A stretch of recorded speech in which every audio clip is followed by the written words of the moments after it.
ഒരു ചെറിയ കഷ്ണം കൊപ്ര നമ്മൾ ക്ലീനാക്കി വെച്ചിട്ടുണ്ട്. അതിൻ്റെ എഡിബിൾ ഭാഗമാക്കിയിട്ട് വെച്ചിട്ടുണ്ട്. അത് നമുക്ക് ആദ്യം ചെറിയ കഷ്ണങ്ങളാക്കിയിട്ട് മുറിച്ചെടുക്കണം.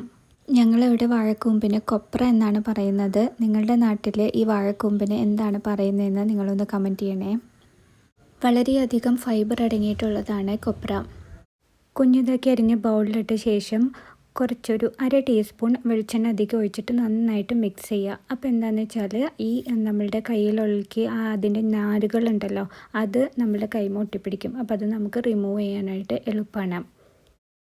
കാടമുട്ട എടുത്തിട്ടുണ്ട്. അത് കുറച്ച് ഉപ്പിട്ടിട്ട് നമുക്ക് നന്നായിട്ട് അടിച്ച് വയ്ക്കാം. കാടമുട്ട ഇല്ലെങ്കിൽ 2 സാധാരണ കോഴിമുട്ട എടുത്താൽ മതിയായിരിക്കും. കാടമുട്ടയിൽ എന്താണെന്ന് വെച്ചാൽ വൈറ്റമിൻ സിയും വൈറ്റമിൻ എയും ഉണ്ട്. ഇത് നമ്മളുടെ മെറ്റബോളിസം ഇമ്പ്രൂവ് ചെയ്യും. അതുപോലെ നമ്മളുടെ വിഷൻ ഇമ്പ്രൂവ് ചെയ്യാൻ നല്ലതാണ്. അതുപോലെ തന്നെ ഇത് നമ്മളുടെ വളരെയധികം എനർജറ്റിക് ആക്കുകയും ചെയ്യും.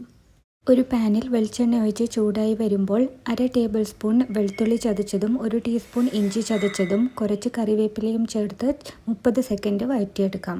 അതിലേക്ക് ഒരു സബോള നീളത്തിൽ അരിഞ്ഞത് ചേർത്ത് നന്നായിട്ടൊന്ന് വഴറ്റിയെടുക്കണം. ഇനി അതിലേക്ക് 2 ടേബിൾ സ്പൂൺ ചതച്ച മുളക് ചേർത്ത് നന്നായിട്ട് പച്ചമണം മാറുന്നത് വരെ വഴറ്റാം. ഇതിൽ നിന്നും പകുതി നമ്മൾ ഒരു പ്ലേറ്റിലേക്ക് മാറ്റി വയ്ക്കുക. ഇനി ഇതിലേക്ക് ഒരു ചെറിയ തക്കാളി അരിഞ്ഞത് ചേർത്ത് ഒരു 30 സെക്കൻഡ് നേരം വഴറ്റിയെടുക്കാം. ഇതിലേക്ക് കൊപ്ര അരിഞ്ഞു വെച്ചത് ചേർത്ത് കൊടുത്ത് ഒന്ന് വഴറ്റിയെടുക്കാം. കൊപ്ര പെട്ടെന്ന് തന്നെ വേവുന്നത് കൊണ്ട് ഒരുപാട് നേരം മൂടി വെച്ച് വേവിക്കുകയൊന്നും വേണ്ട. പെട്ടെന്ന് തന്നെ ഇത് വെന്ത് കിട്ടും. ഇതിലേക്ക് ചേർക്കുന്ന സ്പെഷ്യൽ ഇൻഗ്രീഡിയൻറ്റ് മുരിങ്ങയില തണലത്ത് വെച്ച് ഉണക്കി പൊടിച്ചതാണിത്. അത് ഒരു 1.5 ടേബിൾ സ്പൂൺ ഇതിലേക്ക് ചേർത്ത് കൊടുക്കുക. മുരിങ്ങയിലയുടെ ഗുണഗണങ്ങൾ എല്ലാവർക്കും അറിയുന്നതാണ്. ഇതുപോലെ ഉണക്കി സൂക്ഷിച്ചു കഴിഞ്ഞ് കഴിഞ്ഞാൽ ഇതുപോലെ ഉണ്ടാക്കുന്ന ചെറിയ കറികളിലൊക്കെ ഇട്ട് കഴിഞ്ഞ് കഴിഞ്ഞാൽ മുരിങ്ങയിലയുടെ ഗുണം കൂടി നമ്മുടെ ശരീരത്തിന് കിട്ടുന്നതായിരിക്കും. അടിച്ചു വെച്ചിരിക്കുന്ന കാടമുട്ട ഇതിലേക്ക് ചേർത്ത് നന്നായിട്ടൊന്ന് ചിക്കിയെടുക്കണം. ടേസ്റ്റ് ചെയ്ത് നോക്കിയിട്ട് ഉപ്പ് കുറവുണ്ടെങ്കിൽ ഉപ്പ് ചേർത്ത് കൊടുക്കാം.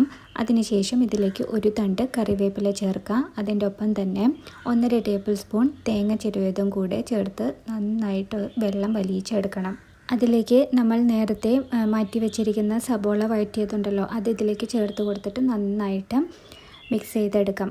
അപ്പോൾ നമ്മളുടെ ഏറ്റവും ആരോഗ്യകരമായ അതേസമയം നല്ല ടേസ്റ്റുള്ള നമ്മളുടെ കൊപ്ര മുട്ടത്തോരൻ റെഡി ആയിട്ടുണ്ട്. അപ്പോൾ എല്ലാവരും ഇത് വീട്ടിലൊന്ന് ട്രൈ ചെയ്ത് നോക്കൂ. ടേസ്റ്റ് മാത്രമല്ല നമ്മളുടെ ആരോഗ്യത്തിന് ഏറ്റവും നല്ല ഒരു തോരൻ കൂടിയാണിത്.